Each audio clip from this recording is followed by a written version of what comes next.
नाथ इस समय कुछ कह रहे हैं, सुनवा देते हैं। गोरखपुर के माननीय सांसद Shri Ravi Kishan Shukla ji, Gita press trust board के चेयरमैन श्री केशवराम अग्रवाल जी, जनरल सेक्रेटरी श्री विष्णु प्रसाद चांद गोटिया जी, ट्रस्टी श्री बैजनाथ अग्रवाल जी, ट्रस्टी पूनम चंद राठी जी, गीता प्रेस ट्रस्ट बोर्ड से जुड़े हुए सभी पदाधिकारीगण, सभी सम्मानित जनप्रतिनिधिगण, गोरखपुर के सभी आगंतुक महानुभाव और उपस्थित भाइयों बहनों, नए भारत के निर्माता,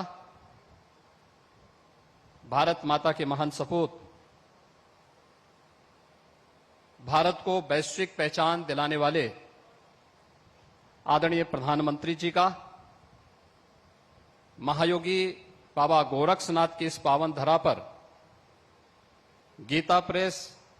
के शताब्दी महोत्सव के इस भव्य समारोह में मैं प्रदेश शासन की ओर से, प्रदेश की जनता की ओर से हृदय से स्वागत करता हूं, अभिनंदन करता हूं।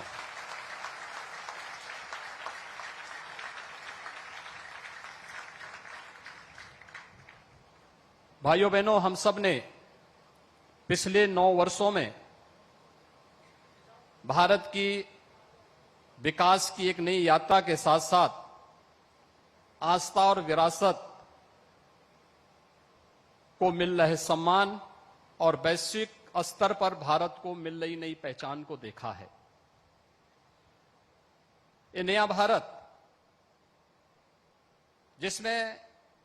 समग्र विकास की अवधारणा चरितार्थ होती हुई दिखाई दे रही है, तो साथ साथ भारत की गौरवशाली आस्था और विरासत को भी एक नई पहचान मिली है। हम में से हर व्यक्ति जानता है, योग भारत की अति प्राचीन विधा रही है, लेकिन पहली बार योग वैश्विक मान्यता प्राप्त हुई है। जब 21 जून की तिथि संयुक्त राष्ट्र संघ के द्वारा विश्व योग दिवस के रूप में मान्यता देकर के आदरणीय प्रधानमंत्री जी के प्रस्ताव को वैश्विक मान्यता दी और वर्तमान में 180 देश भारत की ऋषि परंपरा की इस प्रसाद के साथ, इस उपहार के साथ जुड़ करके भारत के प्रति कृतज्ञता ज्ञापित करते हैं। कुंभ को विश्व की मानवता की अमूर्त सांस्कृतिक धरोहर के रूप में मान्यता देकर के प्रयागराज कुंभ को वैश्विक मान्यता दिलाने का कार्य 2019 में देश ने भी और दुनिया ने भी देखा है। और भारत की गौरवशाली आस्था के प्रति सम्मान और उनकी पुनर्स्थापना का कार्य किस रूप में होना है, यह आपने बाबा विश्वनाथ के धाम को देखा होगा। काशी में बाबा विश्वनाथ का धाम हो या केदारनाथ में नई केदारपुरी, बद्रिकाश्रम में पवित्र बद्रीनाथ धाम हो या महाकाल में महालोक की पुनर्स्थापना का कार्यक्रम और 500 वर्षों के इंतजार को समाप्त करते हुए अयोध्या में श्री राम जन्मभूमि पर भगवान श्री राम के भव्य मंदिर के निर्माण का कार्य, ये सभी एक एक करके आज होते हुए दिखाई दे रहे हैं। गरीब कल्याण की योजनाएं जितना भारत के अंदर चल रही हैं, हुई हैं विगत 9 वर्ष में, आजादी के बाद कभी भी भारत के अंदर तो नहीं हुई, लेकिन दुनिया का कोई देश आज भी उस मात्रा में, उस पैमाने पर उन गरीब कल्याणकारी योजनाओं को आगे नहीं बढ़ा पाया है। गीता प्रेस अपने 100 वर्ष की एक शानदार यात्रा को लेकर के आगे बढ़ा है और शानदार यात्रा में इन 100 वर्षों में विगत 75 वर्षों में कोई प्रधानमंत्री गीता प्रेस में आज तक नहीं आ पाया, क्योंकि गीता प्रेस भारत की मूल आत्मा को झंकृत करता है, उसको जागृत करने का कार्य करता रहा है। और उसे पहली बार भारत के किसी यशस्वी प्रधानमंत्री जी के द्वारा सम्मान दिया गया है। और मैं आदरणीय प्रधानमंत्री जी का इसके प्रति भी आभार व्यक्त करता हूं कि 2021 के गांधी पीस प्राइज के लिए भी गीता प्रेस के योगदान को सम्मानित करने का कार्य आपकी अध्यक्षता में गठित जूरी ने किया। यह न केवल गीता प्रेस का बल्कि भारत की उस हर धरोहर का सम्मान है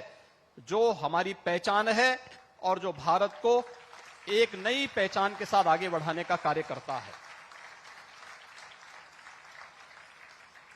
आज भाइयों बहनों, हम सब जानते हैं 1923 में इस गोरखपुर में सरदेव सेठ जी, श्री जयदयान गोयनका जी ने एक किराए के भवन में अपने कुछ सहयोगियों के साथ एक प्रेस की स्थापना की थी। उस छापाखाने को भी अभी आदरणीय प्रधानमंत्री जी ने अवलोकन किया। और गीता प्रेस इन 100 वर्षों में अनेक उतार चढ़ाव को देखते हुए आज लगभग 100 करोड़ प्रकाशन करने की ओर अग्रसर है। भारत की विशुद्ध सनातन धर्म से जुड़ी हुई भारत की प्रत्येक भाषा का प्रकाशन आज भारत के लगभग हर घर में मौजूद है। यह हर भारतीय को गौरवान्वित करता है, उसके अपने मूल के साथ जोड़ने का कार्य करता है। एक और आस्था का सम्मान और दूसरी तरफ विकास की नई यात्रा को ध्यान में रख करके देश के अंदर जो कुछ भी देखने को मिला है, ये तो गोरखपुर का वासी हर व्यक्ति जान रहा है। 30 वर्षों से बंद गोरखपुर का खाद कारखाना आज अपनी 110% क्षमता से कार्य कर रहा है।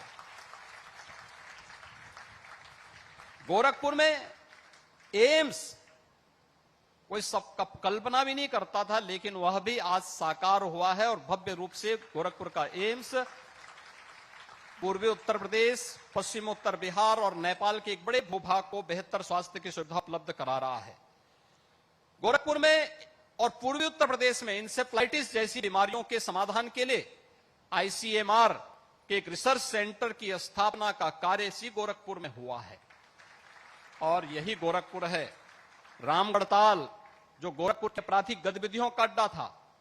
आज शानदार सरोवर के रूप में अपनी एक नई पहचान बना रहा है। एक नई कनेक्टिविटी के साथ उड़ान योजना के अंतर्गत 2017 के पहले गोरखपुर में केवल एक फ्लाइट थी, आज 14 फ्लाइट गोरखपुर से चल रही हैं।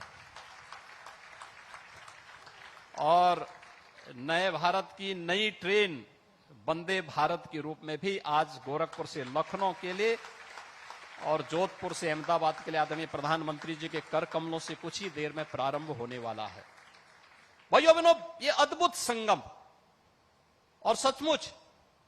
ऐसे महानायक का इस अवसर पर स्वागत और अभिनंदन हर भारतवासी का सिर गौरव के साथ आगे बढ़ता है जब वैश्विक मंच पर भारत को मिलती हुई प्रतिष्ठा हम देखते हैं। पापुआ न्यू गिनी हो, फिजी हो,